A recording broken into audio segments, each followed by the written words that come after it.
Hi guys! Welcome back to my channel, and for today, we're gonna be reviewing the Too Faced The Power of Makeup by Nikkie Tutorials. First time ko magre-review ng product, lalo na ito kasi medyo big deal siya, especially sa beauty community dahil ang naggawa nitong palette na to ay no other than the Nikkie Tutorials. So, she's one of my inspiration in doing beauty videos here in YouTube kasi sobrang inspiring siya and she's, if not one of the best beauty gurus here on YouTube. So, without any further ado, if you wanna know what are my thoughts about this whole collection, keep on watching! Hello, bitches!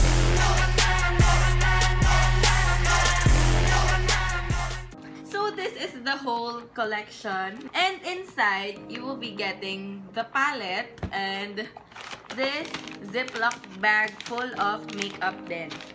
The palette has 9 eyeshadows, 2 blushes, bronzer, and a highlight. By the way guys, yung look ko today ay full face Power of Makeup collection except yung lips. So, this is all the eyeshadows on my arm when swatched once using my finger. So, ang masasabi ko lang, wala naman ako masabi sa shimmer shades. Talagang lalaban talaga sila, guys. Pero, ang issue ko lang yung sa matte eyeshadows. Especially nung sinwatch to ni Nikkie, yung nakita kong swatch niya, medyo chocolatey talaga yung dating. As in, parang tunan ng chocolate. So, syempre, yun yung na-expect ko. Pero, ngayon, nung nakikita ko na lahat ng eyeshadows, feeling ko, it's a wet swatch. Feeling ko lang gano'n na. Kasi, i-compare ko talaga tong, yung swatch niya compared sa meron ako dito sa arms.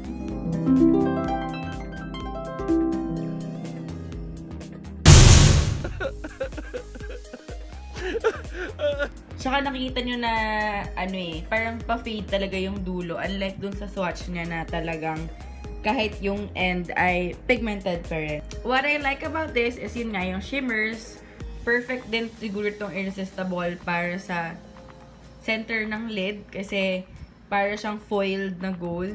And itong Painkiller, perfect siyang transition shade. And Mystic Hour, sobrang ganda niya, promise. And itong Wham Bam, okay din siya. Pero yung Wham Bam, medyo kailangan pa siya i-build up para makita mong shimmery eyeshadow siya.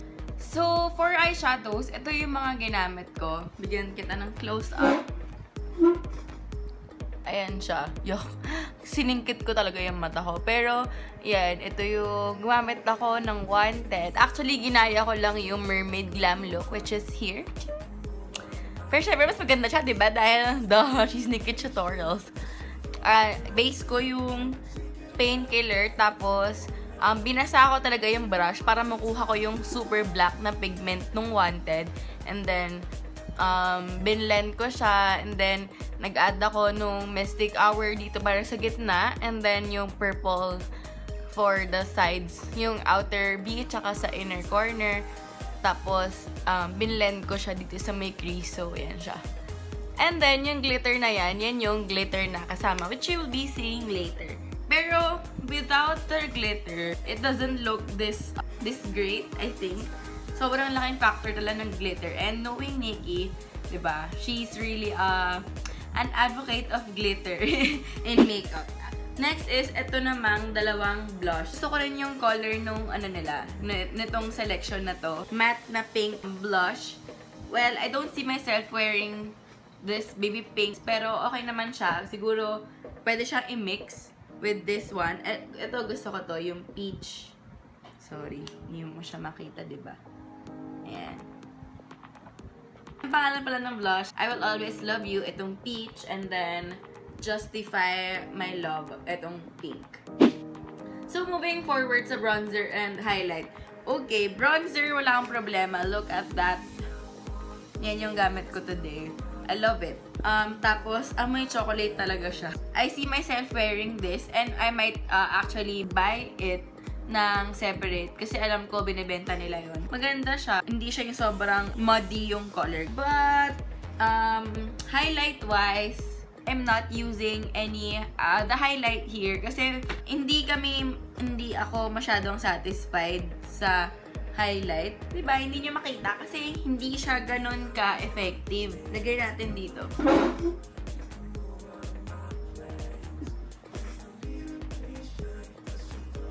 It's not working for me yung highlight. And medyo masakit din. Medyo disappointing kasi knowing Nikki, siya ang parang, she's my queen of highlight. Tuwing nakikita ko yung reaction niya, pag hina-highlight niya yung face niya, parang sobrang, she's really in love with highlighters. Parang ilang beses ko na sinabi yung highlight in one minute. My point is, it's not doing anything for me. I would stick to my Sleek Makeup na highlight palette. Sorry. I didn't mean that. Pero next is, we move forward dito sa ating Ziploc baggie. Nainis nga talaga ako. Kasi parang I don't deserve a plastic. Resealable bag pa siya. Sana nilagay na lang nila ulit sa karton para at least hindi plastic yung ginamit. Pero, oh well, and dito na rin naman. Maybe may iba silang reason bakit kailangan sa resealable. And hindi ko rin naman alam kasi first time ko bumili ng Too Faced na collection na ganito. Kasi nakuha ko lang naman dati ay foundation. Pero, ayan. Inside this goodie bag of makeup is, ayan, this glitter pigment. Glitterly. Sobrang witty nun. Grabe. Props. Ayan. Again, nilagay ko siya sa center ng aking lid. Next is itong full-size na sketch marker. Yun din yung ginamit ko for my eyeliner. And bigyan kita ng swatch. So, this is the swatch of the full sketch marker. May time na, kunyari kasi ba naging watery yung ganito natin, ang bilis niyang ma-remove. Unlike yung gel liner ng Maybelline. Pero I think I would stick to my gel liner. Pero syempre, usage-wise, mas friendly naman talaga gamitin tong sketch marker. Next is we get a deluxe size of Shadow Insurance, which is their eye primer. Syempre, ginamit ko rin to sa aking eyes. Wala naman ako masabi. I like it. Very easy to blend yung eyeshadows. And then, lastly is itong Better Than Sex na mascara. Ayan siya. And this is the first of Too Faced na maglabas sila ng purple mascara. Ginamit ko siya sa waterline ko, pero feeling ko hindi halata. Kasi syempre, na-overpower siya nung eyeshadows. Nung tinry ko naman siya, okay naman. Nahirapan lang akong gamitin siya sa lower lash line kasi ang laki. Isa pang item na natira dito sa loob ng box, which is this one, yung Glamour Guide. Natutuwa ako na kasi marami na rin namang brands na naglalagay ng ganito. Yung mga guides, ayan o. Sa kanilang palettes. Kasi at least, iba pa rin naman yung may binabasa ka na very handy. So pretty. Slay! Slay! Pero, anong highlight ginamit mo? Charot! So, for the whole collection, the price is $56.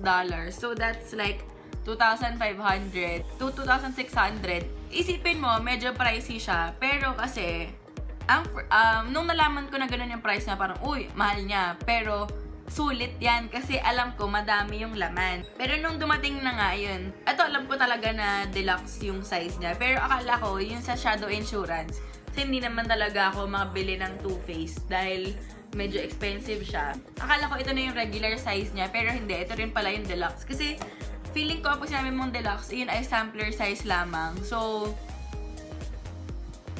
sampler size. Kasi diba sa Sephora, pag bumili ka ng mga makeup, lagi silang magbibigay sa'yo ng mga sampler. Since pricey nga yung mga makeup nila, I did not do the math. Pero parang inisip ko lang na, okay, this costs $20. So, that's like $30 left. So, yan, meron pa akong 1,620 para dito. Yun, okay naman. Kasi, yun, you get 9 eyeshadows, 2 blush, pero sampler size again. And bronzer and not really a working highlight. For overall review for this is it's an okay collection. Hindi ako yung parang dying to get my hands on this whole collection. For its price na 2,600 pesos. Kung Nikki Tutorials fan ka, purchase that. Syempre kasi support na rin yan for her. Pero kung itatanong ako ng friends ko na, uy, maganda ba yung Too Faced by yung si Nicki ba yun? Yung parang ganun. Yung wala sila idea who Nicki is or gusto mag-start ng makeup, I will tell them na kahit wag mo munang bilhin yung collection kasi mas marami pang maganda na pagsimulan mo. Especially kung beginner ka, ang hirap i-play agad ng eyeshadows na meron ito. Mas maganda pa yung mga naked na basics, yung mga ganon. So, yun, that's my review for the Too Faced, The Power of Makeup by Nicki Tutorials. Again, I'm sorry if medyo magulo-gulo ako magsalita kasi first time ko mag-review and ang dami kong feels about this palette. Mayroon nga akong ending question am I ripped off? I think I'm not ripped off kasi nga, ang dami mo namang nakuha sa palette. But am I disappointed? Maybe it's a yes. I expected more from the brand and Nicki Tutorials kasi yun nga, Nicki Tutorials yung may hawak nung name. Bakit naman yung Becca na Jaclyn Hill na diba, Champagne Pop, sobrang nag-boom siya kasi maganda talaga siya. So, yan. I hope you guys enjoyed and sana may mga natutunan kayo sa review. I think may mga nanonood ngayon na baka mag-clash sila sa kung ano yung thoughts ko about this palette. So, I hope we get a healthy discussion in the comment section below. Yan, I hope you guys enjoyed this video. Kahit feeling ko ang lengthy nitong video na to. But anyway, again, thank you guys for watching. And I hope to see you guys on my next video. Bye! Bye! Don't forget to subscribe to my channel!